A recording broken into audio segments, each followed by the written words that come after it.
Hey everybody, it's Tuesday night. It's not quite 9:30, but it's pretty close. And we're about to go behind the hedges. Tonight we're going to be talking South Carolina Gamecock football. But before we do that, we got to do this.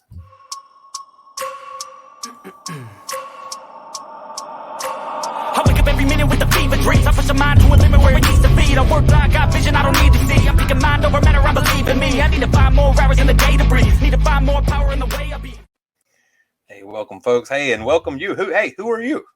Hi, I'm Eric Douglas. I am a South Carolina alum, undergrad in law school, and I know Mitch from Quiz Bowl, and very happy to be here to give the most uninformed opinions on South Carolina sports that you will hear. Don't worry, fear not, for I am with you. Yes, Eric. Good. It is great to have you. It's great to be back. Good to see you. Go ahead and explain to these people why your name is spelled like that. I thought that was pretty clever. Of course. So my namesake on the South Carolina football team is Eric Douglas, the starting center this year for our vaunted offensive line, and it's always been a worry of mine whenever we recruited Mr. Douglas that people in the crowd would just start screaming like, Eric Douglas sucks. right. Worst player of all time. Yeah, I will share the South Carolina. No, he's been a pretty solid player, honestly, and I'm good. Cheers. You better keep it that way. Yeah, so I'll share with these people that what I just shared with you too. Since you brought up Quiz Bowl, I used to coach the Quiz Bowl team at Bainbridge High School, and one of the last players I coached while I was down there was a kid named Bryce Williams. So shout out to Bryce. I hope you're watching this somewhere, buddy. And if not, maybe I'll just share it with you. But yeah, so there's the old. So everything comes back to Columbia, or as I sometimes call it on the other broadcast, the bad Columbia. Yes. And then say, what are you trying to say? Is the one in Missouri good Columbia? No, this just Columbia. There's no such thing as good Columbia. So anyway, tonight we're going to be talking about a few things, but we're going to start with let's start with old business first. Makes sense. Hey, so you guys got a new coach last year. Shane Beamer came in, and I mean, I'll be honest with you that my expectations for the program weren't sky high or anything like that. I in fact, I remember saying, and I can pull the receipts on this, I didn't believe that Vanderbilt, Tennessee, and South Carolina would be able to combine for 12 wins, right? And Tennessee had a pretty exciting season, and you guys had a really good season. In fact, I would go so far as to say that outside of obviously Arkansas, South Carolina and Tennessee were probably the biggest stock up teams in the SEC. You guys can always say, Shane Beamer can always say that in his first season he got a win against Auburn and a win against Florida, right? So that's a pretty nice little feather to put in your cap. So I want to hear from you. What are your thoughts on Shane Beamer? Are you how do you feel about him? Yeah, into it, I wasn't terribly excited about it. It's not that I didn't think he could do a good job. I just didn't really see exactly what the thought process was in hiring him. As a guy who'd never been an assistant coach or a coordinator, he'd always been a position coach.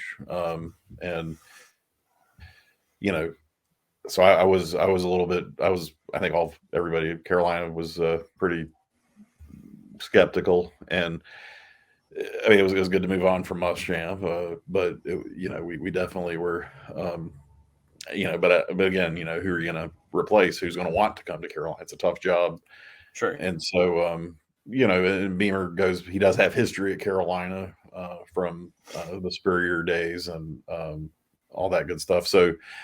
But again, expectations weren't high last year. I don't know anybody who thought we were going to win more than 5 games last year. And 5 was, I think, pretty much any Gamecock fan who was, saying last year preseason would have said 5 is about as good as we're going to do. 6, the guy might be elected governor, and right. and so to win 7 games, it was a big deal, and and it was it's the air has been out of our program for really since about the 2014-2015 season. Muschamp had one pretty good season with an Outback Bowl win, and that's about it. And so we were, I don't know, pretty dejected fan base. Wait, help me get right. Was that the Michigan game? Yeah, they had a nice The comeback helmet. win against Michigan his second year. Davion Clowney. It was not the helmet game. No, that was Spurrier. Okay. It was our Spurrier. The Davion game was, I want to say, 2013, and that's that was our third 11-win season, and then things just went off the rails in 2014. Spurrier quit middle of 2015, and Muschamp. So I think it was 2017 was the Outback Bowl win against the second Outback Bowl win against Michigan. And it was, gave us Michigan a 9-win. just they don't want any. No, SEC. No, they've had enough of us. I imagine, but anyway, so yeah, I mean, people thought, maybe Muschamp's learned his lesson. Maybe, he's figured out what he did wrong at Florida and it didn't pan out. And so bring in Beamer, and yeah, I mean, he, and I mean, I think everybody likes his personality around here.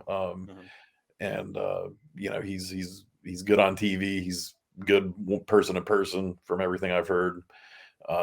And he came in and 7 wins was definitely not something I would ever predicted. And one weird thing, this is maybe the weirdest thing about that season, I don't know of any other, it can't be common. We had 4 wins last year with 4 different starting quarterbacks.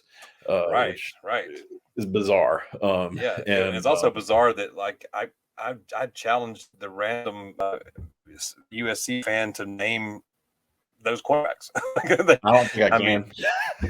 I mean, you guys had the Zeb Nolan, like you had a grad assistant, a glorified equipment manager. Yep. It was like the Bobby Boucher. It was like the water boy. You guys had one of those situations last year. Yeah, it was crazy. I mean, for him to come on and I mean, Doty was Doty. He was hurt at the beginning of the season, wasn't he? Luke Doty. Yeah, he got hurt early, and then you guys had to lean on Nolan a little bit, and then it's kind of what's going on, and then but the team just sort of found a way and wound up getting bowl eligible. So again, kudos to that.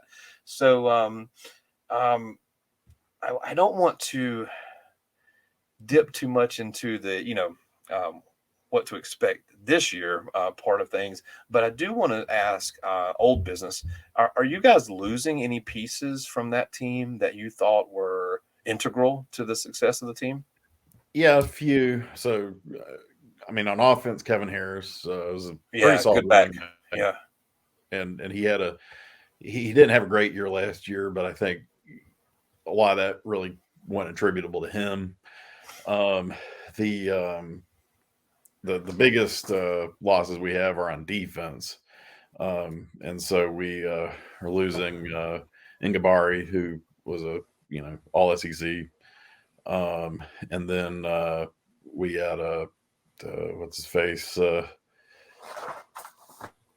gosh, how can I forget his name already? Here we are. Of course, Jalen Foster is a solid defensive back, right? Defensive back, and so that's the main thing, and our defense was rushing defense was terrible last year for the most part, but those are the main two. Offense, we have, I mean, it's good news, bad news, and that everybody's coming back, and everybody's coming back. So, but I think, but those are the main losses that we have. And then tight end Muss, he was a pretty good, or Muse rather, Nick Muse was a pretty good tight end. But we have Stagner coming in from Oklahoma as a transfer, so we'll talk about him with the new business. But so let me clarify. Coming back. You say that Nick Muse is not coming back. So Muse is done. Yeah, he's done. I think he's that's a shame. I enjoyed watching him play. Okay. Well, why don't we get into it? Let's end this segment. We've had some decent. Yeah. Let's end this one, and then we'll get on to the new business and talk about some exciting stuff. All right. How does that sound to you?